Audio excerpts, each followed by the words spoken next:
এই কোরআনকে মুখস্থ করা কার? আল্লাহ পাকের ইজাজে, আল্লাহ পাকের ইজাজে কুদরত প্রকাশ করছেন। দুনিয়াতে কোন খ্রিস্টান, কোন ইহুদি বাইবেল, ইনজিল আর তৌরাত এর হাফিজ দুনিয়াতে কোন বেটা নাই। কেন? একজন মানুষ নাই যে তৌরাতের হাফিজ আর ইনজিলের হাফিজ। কোন ইহুদি খ্রিস্টানে পারে না, কিন্তু কোরআন পাকের হাফিজ 4 বছরের বাচ্চা, 5 বছরের বাচ্চা, 10 বছরের বাচ্চা। যে আল্লাহ কুদরত, ইন্না নাহনু নাযালনা যিকরা ওয়া ইন্না লাহু লাহাফিজুন। কোরআনকে আমি নাযিল করেছি, তার হেফাজত আমার দায়িত্বে। কোরআনের পক্ষে হেফাজত। এখন বলেন সুম্মা ইন্না আলাইনা বায়ানা, এই শুনেন এখন কোরআনের আলফাজ অক্ষরে অক্ষর সমস্ত আমার দায়িত্বে আমি হেফাজত করব। এরপরে সুম্মা ইন্না আলাইনা বায়ানা, আয়াতটা দায়িত্ব নিলাম। আল্লাহ বলতেছেন আয়াতটা দায়িত্ব নিলাম। কোন দায়িত্ব? যে কোরআন পাকের তাফসীর, তার বয়ান, তার ব্যাখ্যা, তাও আমার দায়িত্ব নিলাম। যাও, মনোক্তি ব্যাখ্যা দিয়ে কোরআনকে বিকৃত করা যাবে না, আমার দায়িত্ব কোরআনের ব্যাখ্যা। এই যে রাসূল পাক সাল্লাল্লাহু আলাইহি ওয়াসাল্লাম হাদিসের যে তাফসীর পেশ করছেন, ইবনে আব্বাস রাদিয়াল্লাহু তাআলা আনহু আয়াতের তাফসীর শোনার জন্য সাহাবায়ে কেরামের দ্বারে দ্বারে ঘুরতেন, দিন রাত 24 ঘন্টা জিজ্ঞাসা করতেন, এই আয়াতের তাফসীর কি শুনছেন, এই আয়াতের তাফসীর কি শুনছেন, হুজুরে কি বলছেন, রাসূলুল্লাহ কি বলছেন। এরকম হাজার হাজার সাহাবায়ে কেরাম রাসূলকে জিজ্ঞাসা করে আয়াতের তাফসীর ব্যাখ্যা শুনতেন। এবং সাহাবা যা শুনছেন ওদের কাছ থেকে তাফসীর শুনছেন তাবিঈন যা বলতেন ওরা শুনছেন তবে তাবিঈন। এইরকম ধারাবাহিক সিলসিলাওয়ার আস্তে আস্তে উম্মত পর্যন্ত এই সিলসিলাওয়ালাকে যেগুলি আছে তাফসীর, এটা হইল তাফসীর। নিজের মনোক্তি বললে তা হবে বিভ্রান্ত গুমরাহি। ক্লাস 5-এর মোল্লাবাড়া বাংলা সাহিত্য, উর্দু সাহিত্য খুব শিখছে। সাহিত্যিক হয়ে যদি বলেন যে আমি কোরআন শরীফ তো আমি বুঝি, মাশাআল্লাহ, লেখান তাফসীর একটা নিজের মনোক্তি, যেটা আমার মনে আছে এটাই আমি লেখান তাফসীর। আপনি বলেন যে কোন সাহাবী, তাবিঈন, তবে তাবিঈন, আইম্মা মুফাসসিরিন এদের রেফারেন্স ছাড়া যদি আপনি সাধারণ প্রাইমারি স্কুলে মাস্টারে বলেন যে আমি তো কোরআন শরীফের তাফসীর আমি যা বুঝি এটা আমি লেখলাম, এটা কি তাফসীর হবে না গুমরাহি হবে? এই গুমরাহি আমাদের দেশে পাইছে, পরিষ্কার কথা বলে আমি যা বুঝি এটা তাফসীর। তুমি কথা বুঝনেওয়ালা, তুমি কোন আলু ফসলা বুঝনেওয়ালা। সাহাবায়ে কেরাম নিজে তাফসীর কোন আমি কিন্তু পেতাম না। ইয়া রাসূলুল্লাহ এই আয়াতের ব্যাখ্যাটা কি? হুজুরে বলছে। মা আয়েশা সিদ্দিকা রাদিয়াল্লাহু তাআলা আনহা কত যে জিজ্ঞাসা করছেন, ইয়া রাসূলুল্লাহ এটার ব্যাখ্যা কি, ইয়া রাসূলুল্লাহ এই শব্দের ব্যাখ্যা কি, ইয়া রাসূলুল্লাহ এই আয়াতের ব্যাখ্যা কি। এরকম শত সাহাবারা জিজ্ঞাসা করছেন, আরবি সাহাবী। তারপর রাসূল থেকে জিজ্ঞাসা করে তাফসীর পেশ করছেন। এবং সাহাবার থেকে তাবিঈনরা শিখছেন, তাবিঈন থেকে তবে তাবিঈন শিখছেন। এইভাবে আইমে মুজতাহিদিনরা শিখছেন। শিখতে শিখতে এই সমস্ত তাফসীর ভান্ডার আমার সব লিখিত হয়ে গেছে। যখন লিখিত হয়ে গেছে, এখন ওই সিলসিলাওয়ার ও ধারাবাহিক বিশুদ্ধ সূত্রে যেগুলো তাফসীর পাওয়া যায়, এটা হলো আসল তাফসীর। নিজের মনোক্তি আমি যেটা বুঝলাম এটা তাফসীর হবে না, এটা হবে গুমরাহি। ঠিক আছে? যারা বলে এরকম তাদের তাফসীর দেখবেন, কখনো দেখবেন না। কারণ এমন গুমরাহি আসবে যে গুমরাহি আপনি ধরতে পারবেন না। সেদিন নিউ ইয়র্কে এক ঘরে বসলাম, দাওয়াত আমার সাথে আরো 6 জন ইমাম, আলিম, বড় আলিম। ওরা তার সামনের দিকে একটা বই, তাফসীরের বই, আমি জানি, উল্টাই লেখা আছে। কি লেখা? ইযা জাআ নাসরুল্লাহি ওয়াল ফাতহ ওয়া রাআইতান নাস ইয়াদখুলুনা ফি দীনিল্লাহি আফওয়াজা ফাসাব্বিহ বিহামদি রাব্বিকা ওয়াস্তাগফিরহু ইন্নাহু কানা তাওয়াবা। এই সূরা তাফসীর লিখতেছে। কি তাফসীর? বলে ফাস্তাগফিরহু, আল্লাহ বলছেন আপনি ক্ষমা চান। কি জন্য লেখে? আপনি তাবলীগের কাজে, দ্বীনের দাওয়াতে যত ভুল ত্রুটি হয়েছে, যত ভুল ভ্রান্তি হয়েছে, ওই সমস্ত ভুল ভ্রান্তি ভুল ত্রুটির জন্য আমার কাছে ক্ষমা চান, ইস্তেগফার করেন। বলেন নাউযুবিল্লাহ, বলেন নাউযুবিল্লাহ। এই কথা আল্লাহ বলেন নাই, রাসূল বলেন নাই, সে মুফাসসির লিখছে যে কি আল্লাহ বলছে মাফ চাও। কি মাফ চাইবে মানে বলো আমার কাছে, আল্লাহ আমি তাবলীগী দ্বীনে দাওয়াত করতে কত ভুল ত্রুটি করছি, আমি অনেক ত্রুটি আমার হয়ে গেছে, অনেক ভুল হয়ে গেছে আমার কাছে, আল্লাহ মাফ করে দেন। আচ্ছা হুজুরে ভুল হয়ে গেছে, আল্লাহ মাফ করে দেবেন। ভুল যেরকম মুখকে পৌঁছাই দিবেন, তো ইসলামটা ভুল থাকবে না শুদ্ধ হবে? এটা সারা ইসলামই ভুল, এটা সারা ইসলাম ভুলে গেল। সন্ধ্যা এটা ভুলে বুঝলে হয়েছেন, মনে হয় এটা বুঝে ত্রুটি হচ্ছে, মনে হয় এটা বুঝলে ভুলে হয়েছে। আচ্ছা বুঝলাম গুনাহ আল্লাহ মাফ করে দিয়েছেন, কিন্তু ভুল নাকি যেটা হয়েছে এটা তো চলবে কেউ হচ্ছে না। ইহুদিদের ষড়যন্ত্র মুসলমানদেরকে ইমান নষ্ট করার জন্য কোরআনের ব্যাখ্যার বিরুদ্ধে সমস্ত কথা বলে। হ্যাঁ রাসূল ভুল করছেন, ত্রুটি করছেন, এই জন্য আল্লাহ ক্ষমা চাইবেন। মানে উম্মত বুঝে নাও যে তাফসীরে ভুল আছে, ইসলামে ভুল আছে, শরীয়তে ভুল আছে, মাসলামাসাইলে ভুল আছে, হুকুম আকামে ভুল আছে। ওই ভুল ভ্রান্তিওয়ালা একটা ধর্ম এইটা আল্লাহ দিয়েছেন মুহাম্মদের মাধ্যমে মুসলমান দেখেন। অর্থই কথা না, কি বলেন? অর্থই কথা না, ভুল ত্রুটিওয়ালা একটা ধর্ম আল্লাহ মুহাম্মদের মাধ্যমে দিয়েছে, উম্মতকে দিয়েছে। এই সমস্ত বিষ পয়জন কে বলছে যে মৌলবী না, এরা কোনো হাদিস তাফসীর পড়ে নাই, জীবনে কোনো আরবি মুহাদ্দিসের সামনে বসে নাই, কোন মুহাদ্দিসের সামনে বসে নাই। সে নিজে উর্দু দেখে দেখে, ইংলিশ দেখে দেখে তার মুরব্বী আর ইহুদির চক্রান্তে মানুষ গুমরা করার জন্য সে বলেই দিল যে ফাস্তাগফিরহু, হে রাসূল আপনার জীবন শেষ, আমার কাছে ক্ষমা চান। আপনার জীবনের তাবলীগ দাওয়াত মে যত ভুল ত্রুটি হয়েছে, যত কুতাহি করছেন, ও সমস্ত ভুল করছেন, আমার কাছে মাফ চান। ইজা জা নাসরুল্লাহ, এই সূরা নাযিলের পরেই রাসূল সাল্লাল্লাহু আলাইহি ওয়াসাল্লাম বললেন যে হ্যাঁ আমার ইশারা এসে গেছে, আমি আর বেশি দিন থাকবো না। কথা বলছে দিয়ে কান্দতে শুরু করলেন, এমন কান্দা শুরু করছে, বুখারীতে কান্দা শুরু করলেন। তো বললেন সাহাবায়ে কেরাম, আরে বুড়া, আমাদের মধ্যে সবচেয়ে বুড়া হইলা ভুল কর, এই তো কান্দেন কেন? বলে ভাই বুঝো নাই, আল্লাহ তো ইশারা দিয়ে দিয়েছেন, ইযা জা নাসরুল্লাহি ওয়াল ফাতহু ওয়া রাআইতান নাস ইয়াদখুলুনা ফি দীনিল্লাহি আফওয়াজা। ফতে মক্কা হয়ে গেছে, মানুষ ধরে ধরে ইসলাম গ্রহণ করতেই আছে, যখন কাম ইসলাম ইনশাআল্লাহ চলবে, চালু হয়ে গেছে। ফাসাব্বিহ বিহামদি রাব্বিক, সুবহানাল্লাহি বিহামদিহি, সুবহানাল্লাহি বিহামদিহি পড়তে থাকেন, আর আমার কাছে ক্ষমা চান। ক্ষমা কেন চান?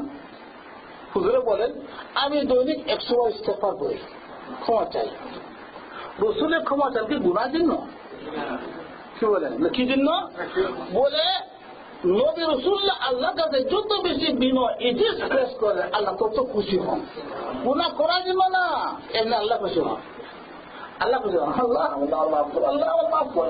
ও তুমি কাতর হইতে, যত বেশি কাতর হও আল্লাহ তত বেশি খুশি। আর উম্মতকে শিক্ষা দিলেন আমি রাসূল হয়ে আল্লাহর কাছে কাতর হই। এই গুনাহগার উম্মত, তুই দৈনিক কোটি কোটি গুনাহ করস, রাত্রে ঘুম থেকে উঠিয়া একবার চোখের ফানে দিয়ে বুক ভাসিয়ে কানতে থাক, আল্লাহ আমারে মাফ করো, আল্লাহ আমারে মাফ করো। এই শিক্ষা তো সে কোনো গুনাহ নাই। আল্লাহ বলেন তোমার কোনো গুনাহ নাই। কোরআনের মধ্যে এলান করে দিয়েছেন নবীর কোনো গুনাহ নাই, যাতে হাসরের ময়দানে শাফাআতে যেন আল্লাহর কাছে বলতে পারেন, আল্লাহ আমি সুপারিশে আপনার কাছে দরখাস্ত করতেছি, হে আল্লাহ বিচার শুরু করে দেন। এই সাহসটার সময় যাতে আমার কোনো গুনাহ নাই, আমার কোনো গুনাহ নাই, ভুল নাই, ত্রুটি নাই, গুনাহ নাই, এই নাই সেই নাই, দুনিয়াতে এলান করা হয়েছে। কোটি কোটি কোটি কোটি মানুষের তেলাওয়াত করছে, মানুষের জানে না জানে না, হ্যাঁ ওই পন্থা আছে প্রাণের মধ্যে কোটি কোটি মানুষের জানে। তাহলে আমার কোনো ভয়ের কারণ নাই। আল্লাহ আমি আপনার কাছে চাই বলে কি আমার সুপারিশ এলা বিচার শুরু করে দেন, আমার গুনাহগার উম্মতকে আল্লাহ সুপারিশ করে বেহেশতে ফেলে দিতে চাই। তো আল্লাহ বলেন সুম্মা ইন্না আলাইনা বায়ানা, কোরআনের ব্যাখ্যা বিশ্লেষণ আমার দায়িত্বে। তোমার মনোক্তি ব্যাখ্যা দিলে গুমরাহি হবে, হবে হবে না?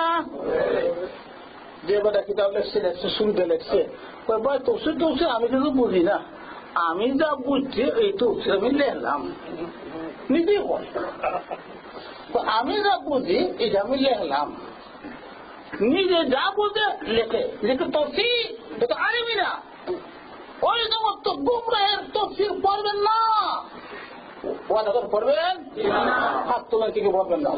মারহাবা নারায়ে তাকবীর, নারায়ে তাকবীর, হেদায়েত কুরআন, হেদায়েত কুরআন, আল্লাহ হেদায়েত করুন। ভাই দুনিয়া বড় মুশকিল, যেখানে আল্লাহ বলতেছেন তোমার ব্যাখ্যা আমি দিব, তোর মনুক্তি না, তোর মনুক্তি না।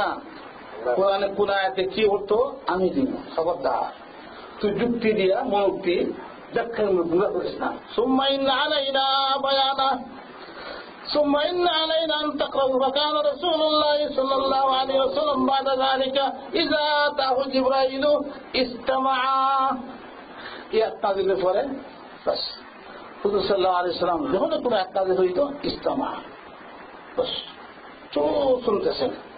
ফাইজা ইনতালাকা জিবরাইল, আবার জিবরিল চলে গেছেন এবং কোন সময় তো এক পাতা, দুই পাতা, তিন পাতা, পাঁচ পাতা সুরে পড়ার আস্থা একসঙ্গে নাজিল হয়েছে, আধা ভাড়া এক পাতা একসঙ্গে নাজিল হয়েছে, অনবরত নাজিল হয়েছে।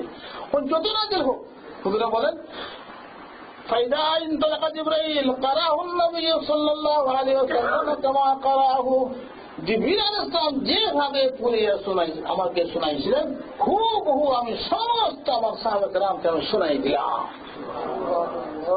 কিরাআত এই তো আল্লাহ কবুল আছে। আল্লাহ রাব্বুল আলামিন জিবরিল আলাইহিস সালাম বলছেন আমার কোরআন এইভাবে পড়বে, উচ্চারণ লম্বা, বাক্যি, গুন্না, একফা, অক্ষর সমস্ত জিবরিল আমি আয়েশা হুজুরকে শিক্ষা দিয়েছি। কিভাবে?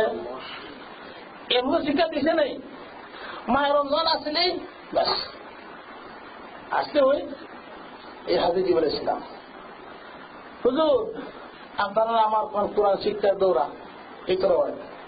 حدثنا عبدان قال اخبرنا عبد الله قال اخبرنا يونس عن الزهري قال وحدثنا بشر محمد قال حدثنا عبد الله قال اخبرنا يونس ومعمر نحو عن الزهري قال اخبرني عبيد الله بن عبد الله بن عباس رضي الله عنهما قال كان رسول الله صلى الله عليه وسلم اجود الناس وكان اجود ما يكون في رمضان حين يلقاه جبريل وكان يلقاه في كل ليله من رمضان فيدارسه القران। আবার বড় তফসিরে বলেন প্রতি রমজানের প্রতি রাত জিবরিল ইসলাম আসছেন, আসার পরে হুজুর এরপর তো রাজি হয়েছে 20 পারা যে হয় শুনেন। জিবরিল ইসলাম 20 পারা শুনাইছেন পুরা কেরাত অনুযায়ী, গুন্না, একফা, লম্বা, বাট্টি, পুর সমস্ত কেরাত সহ কেরাত আল্লাহ শিখাইছেন। আর মিয়ানদের দেশি আঞ্চলিক ভাষায় না, আঞ্চলিক ভাষা তো মক্কা হয় ভুল ভুল ভুল করলে হয় ভুল, করলে হয় ভুল। আর মিশরি আর ভাষায় জীবন হয় গান্না গান্না।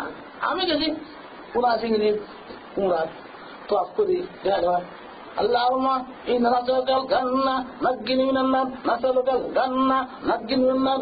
আমি তো গান্না নাকিরে বুঝি না, এই তো আপত্তি আছে মিশরি মানে নাসালুকাল জান্নাহ, এই যে জান্নাহ, এই জান্নাহ হচ্ছে গান্না। এখন যে আল্লাহ বলছেন ঠিক আছে যাও প্রান্ত দিয়েছি রাতের ভাষা বলতে থাকো, এবং দুনিয়ার মানুষ কোরআন ফাইলুম তুমি কোন শব্দ আছে না এটা, হ্যাঁ এবার কাপ দেখায় গাপ, এটা জীবন হয় গাপ, আগ্রহ করতে কোনটা না। যাও প্রতি রমজানে সারা বছর জানালে বসে এই পর্যন্ত সমস্ত তুমি নিজে বাকরাত শোনাও, এইভাবে করবা। এবং হুজুরে শিখছেন কিনা তুমি আবার শোনো। সুবহান ফায়দারুল কুরআন, কোরআন শিক্ষার কত গুরুত্ব যে আল্লাহ রাব্বুল আলামিন মাহে রমজানে জিবরিল আমিনকে পাঠাইতেন যে কোরআন শিক্ষা দাও কেরাতের সাথে। আমি অত্যন্ত খুশি যে আপনারা মসজিদে মাশাআল্লাহ কোরআন শিক্ষার জন্য বাচ্চাদেরকে ব্যবস্থা নিছেন। এটা বেশি না অল্প হয়েছে।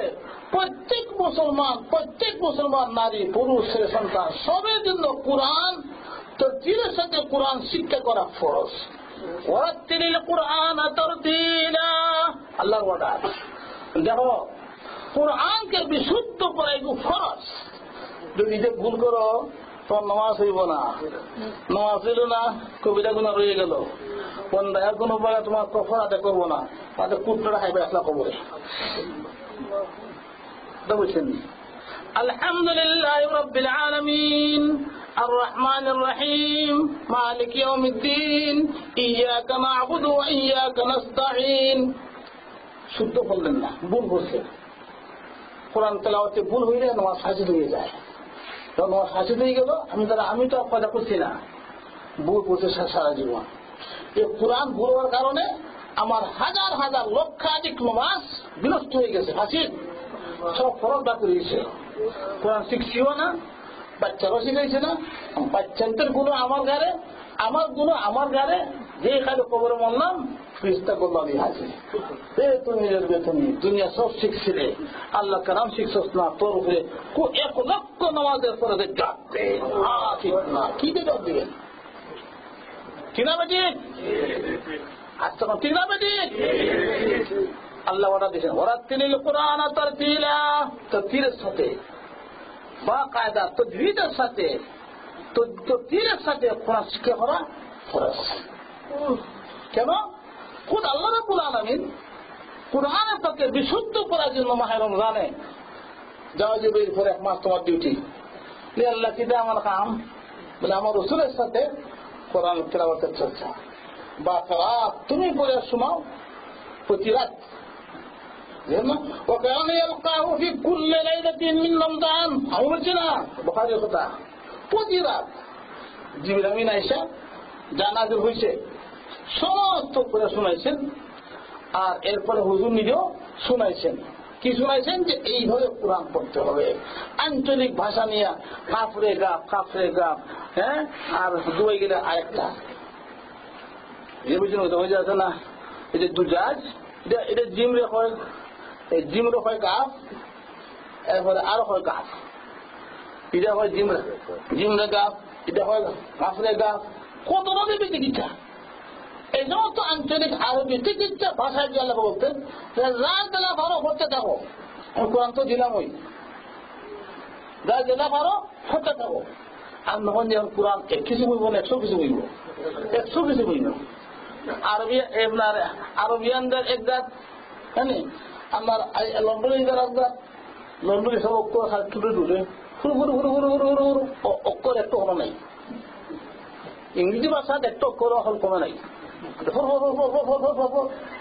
সব বুঝছে ঠিক দিয়া। এখন আলহামদু হাতও শুনতে পারে না। ইংলিশ অনেক ছেলে মেয়ে পাইছি যে হা আইন ইচ্ছা করতে পারে না। এখানে মানুষ তার বলে হল কমা যায় না, উস্তাদে হারান হয়ে গেছে, পারে না, ওটা করে ইংলিশ ভাষা ছুটির উপরে। আর আল্লাহ পাকে জবান দিয়েছেন, আল্লাহ হিকমত। এক জবানের যত জায়গা আছে পুম থেকে ফুট পর্যন্ত, জায়গা পর্যন্ত প্রত্যেকটা জিনিসকে আল্লাহকে কোরআন তেলাওয়াতে ব্যবহার করিয়া এই সমস্ত নিয়ামতের শুকরিয়া আদায় ফরজ করে দিয়েছেন। কোরআন পরে এক কোরআনে আল্লাহ পাকে জবানের সমস্ত নিয়ামতের শুকরিয়া আদায় করতে পারবা। এর মধ্যে ফুলকু আছে, জিব্রার মাথা আছে, সাইট আছে, দাঁত আছে, ঠোঁট আছে, প্রত্যেকটা জিনিস সব লাগে কোরআন তেলাওয়াতে লাগে। এই কোরআন ছাড়া, আরবি তেলাওয়াত ছাড়া আর কোন ভাষায় এই সমস্ত সাইট অঙ্গ প্রত্যঙ্গ লাগে না। এটা আমি হইলাম আপনার হইতে দেখেন যেন জার্মানি ভাষা, ইংলিশ ভাষা, বাংলা ভাষা, এই ভাষা সেই ভাষা দেখা যায় যে সব জায়গাতে শব্দগুলি ব্যবহার লাগে না। একমাত্র কোরআন হইল আল্লাহ নিয়ামত। এমন নিয়ামত দিচ্ছেন হুকুম থেকে নিয়ে জিহ্বার মাথা আর ঠোঁটের মাথা সমস্ত মধ্যে সব যে কাজে লাগে আল্লাহ কালাম উচ্চারণের মধ্যে। সুবহানাল্লাহ। আলহামদুলিল্লাহ 3 দিন আপনাদের সামনে এটা ওয়াজ না, এই জন্য অনেক মজা লাগে না। ওয়াজ হইলে খিচ্চা খাইনে হওয়া যায়, ঠিক না? হাসানি খানদানি যায়, অনেক রকম গামছা করা যায়। যেহেতু সামনে বুখারী শরীফ, রাসূলুল্লাহর হাদিস, রাসূলুল্লাহ যখন হাদিস বয়ান করতেন, সামনে যদি সাহাবা দেখেন 100,000 পর্যন্ত একদম মাথা নীরব নিস্তব্ধ, কোনো কথাবার্তা নেই। ইমাম মালিক রাহমাতুল্লাহ আলাইহি যখন 10 হাদিস দিতেন, চুপচাপ বসে থাকেন, নীরব নিস্তব্ধ। কেন? যে রসুলের হাদিসটাকে যখন পড়া হয় তো মনে করো যে রাসূলুল্লাহ নিজে বয়ান করতেছেন, এইরকম ধারণা নিয়ে বসো। বিশেষ করে এই সহিহ বুখারী শরীফ, ইমাম বুখারী রাহমাতুল্লাহ আলাইহি অত্যন্ত 16 বছরে কষ্ট করে যখন দেখছেন যে বিশুদ্ধ সনদে, বিশুদ্ধ সূত্রে, বিশুদ্ধ রাবীর মাধ্যমে রাসূলের বিশ্ব হাদিসটা এখানে আসো, আসতে পরে উম্মতে রাসূলুল্লাহর জীবনে অনেক কিছু জানতে পারে। এবং বুখারী বলেন, আমি 1 লক্ষ সহিহ হাদিস জানি, এখানে মাত্র আমি 2,500-3,000 হাদিস আনছি। কত লক্ষ হাদিস জানেন? 1 লক্ষ সহিহ হাদিস। নিজে বলেন 1 লক্ষ সহিহ হাদিস থেকে আমি নির্বাচন করিয়া মাত্র এখানে 2,500-3,000 হাদিস আনছি। কেউ যদি মনে করে না ইসলামের সমস্ত হাদিস বুখারীতে আছে, কিছুই নেই, মাত্র 2-3,000 আছে। ইমাম আবু হানিফা রাহমাতুল্লাহ আলাইহি, ইমাম বুখারীর আরো 150 বছর আগে, উনার সময় যে হাদিস ছিল ওই 2-3 সূত্রে, 2 সূত্রে, সব বিশুদ্ধ হাদিস, সব বিশুদ্ধ হাদিস। সাহাবা তাবেঈন উনি সহজে যে সমস্ত হাদিস পাইতেন, উনার 40,000 হাদিসের কিতাবুল আসার, এই 40,000 হাদিস পরবর্তী 40 লক্ষ হয়েছে। এর মধ্যে অনেক বেজাল ঢুকছে, কেউ দুর্বল, কেউ বিশুদ্ধ। এই সে আবু হানিফা রাহমাতুল্লাহ আলাইহি উনি নিজে বলেন, আমি 40,000 হাদিস থেকে কিতাবুল আসারে সামান্য কিছু হাদিস দেখলাম। সুবহানাল্লাহ, এত বড় মুহাদ্দিস আবু হানিফা স্যার। কিন্তু আবু হানিফা রাহমাতুল্লাহ আলাইহির যুগে হাদিস লেখা শুরু হয় নাই, মাত্র শুরু হয়েছে। উনি কিছু লিখছেন, আরে একদিন লেখা শুরু করছেন। ও শুরু করতে করতে আস্তে আস্তে আস্তে আস্তে হাদিস মুহাদ্দিসিন হাদিস তরজমা করছেন।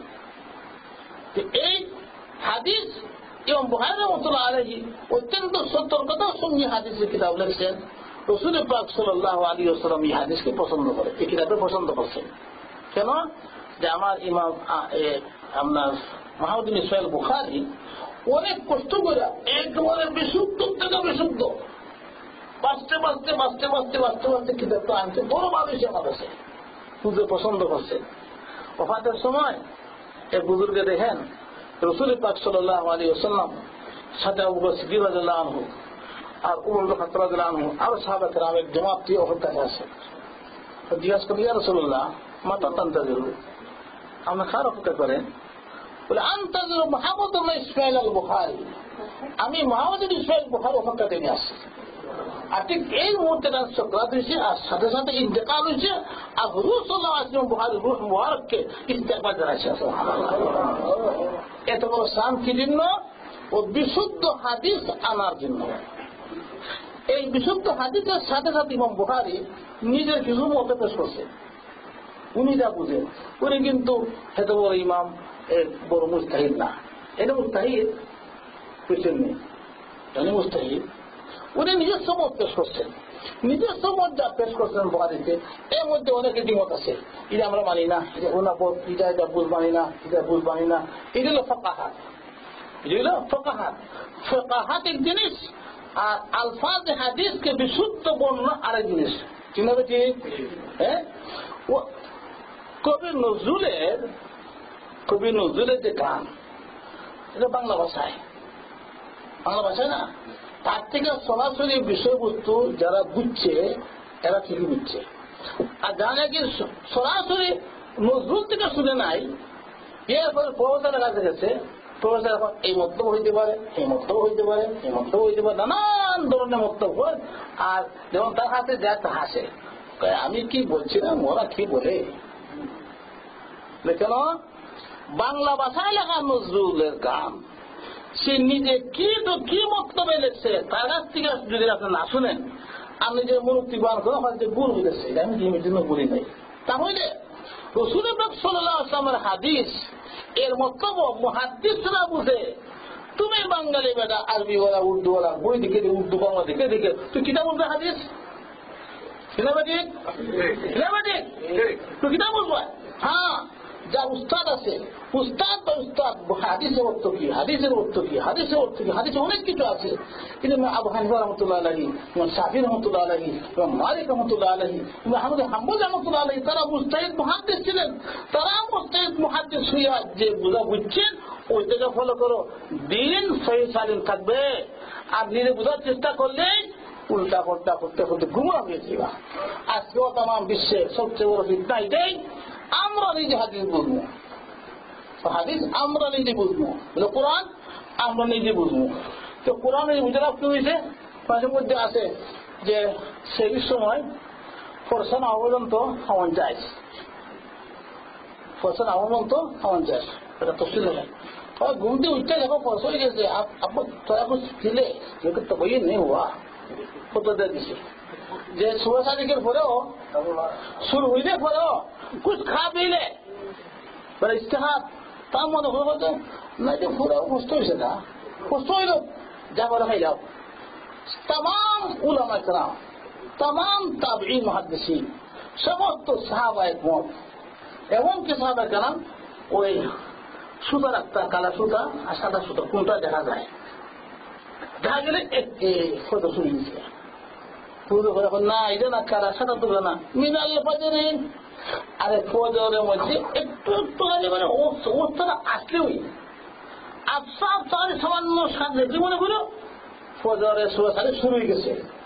ফরসা হওয়া কোনো জরুরি না, ফজরের সুরে শুরু হয়েছে কিনা এটি আসল বিষয়।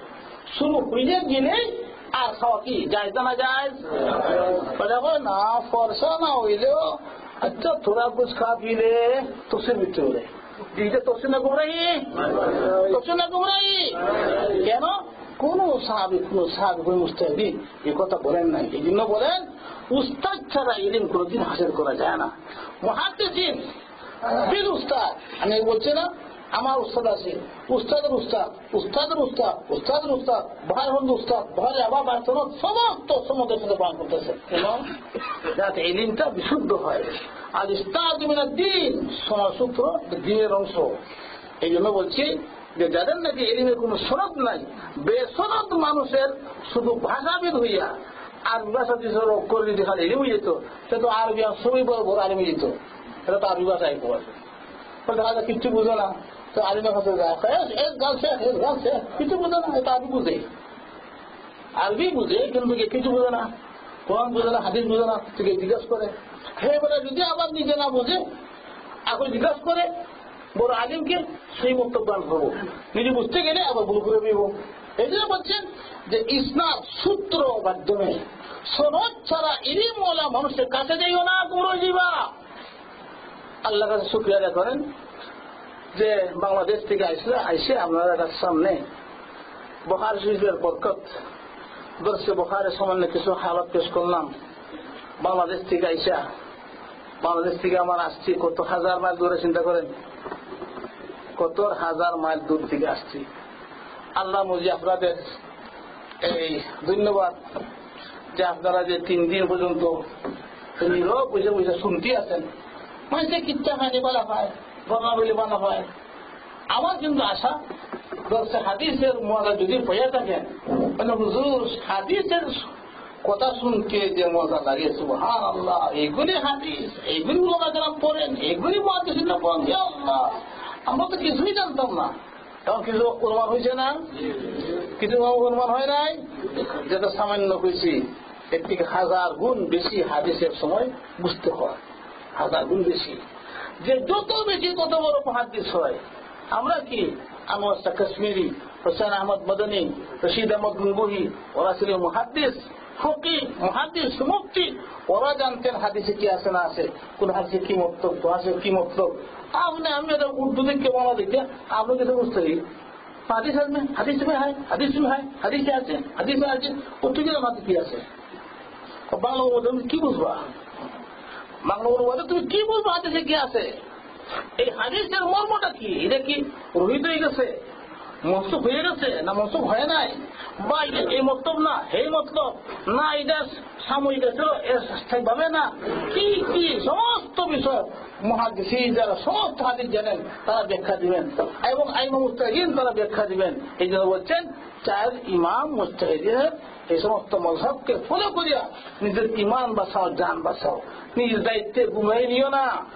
তিনি আল্লাহ আমি জানি না ইমাম আহমদ বিন হাম্বল করেছেন, উনি জানেন, ওনার শাগির্দরা জানেন। হায় আল্লাহ আমি জানি না ইমাম শাফি জানেন, ওনার শাগির্দরা জানে বলছেন, আমি আমল করতেছি। হায় আল্লাহ আমি আবু হানিফাকে মানি, ওনার শাগির্দরা বলছেন, আমরা মানছি, আমি কিছু জানি না, আমার যা থাকলা, আমার কোনো দোষ নাই। এখন যদি নিজে রিক্সা আনো যে আমি নিজে বুঝবো কোন হাদিস দিয়া, তখন তোমার নিজে রিক্সা আসলো। এখন নিজে রিক্সা আইতে যদি তুমি যদি হালাল দে হারাম কো, হারামকে হালাল বলো, কুফরকে ইমান বলো, ইমানকে কুফর বলো, সুন্নতকে গুমরা বলো, গুমরাকে সুন্নত বলো, তোমার সারা জীবন তো গুমরাহি তোমার নিজ দায়িত্বে ধ্যান হবে না। এই জন্য বলছেন যে সহিহ সালামতি সবচেয়ে নিরাপদ হলে এই নিজ দায়িত্বে কোনো হাইও না। তুমি তিন বিচার এক মোল্লা শাহুল্লাহ মতো আলী মতন মানুষ, ইমাম শাহ উলিউল্লাহ কত বড় মুহাদ্দিস, উনি কইছেন যে আমি দেখছি এই বড় বড় মুজতাহিদিনদের অনুসরণ ছাড়া, তকলিদ ছাড়া উপায় নাই। 400 বছরের পরে তকলিদ ওয়াজিব হয়ে গেছে। কোন এত বড় আলিম হওয়া যায় না যে হাদিসের সঠিক মত বুঝতে পারে। আগে যারা বুঝছেন ওদেরটা ফলো করে আমার কর্তব্য, আমি করলে আমি নিরাপদ হয়ে গেলাম। আমি সাধারণ আদবের হলে যাদের খবর, আদবের হলে যাদের খবর লইয়া কোনদিন নিজের ইমান আমল সালামতি নাই। সবচেয়ে সালামতি হইল যে মুহাদ্দিসিন আইমা মুজতাহিদিন তাদের অনুসরণ করে নিজের দান দিন ইমানটা হেফাজত করলাম। আল্লাহ তৌফিক দান করুন। এখন আপনাদের সামনে বলেন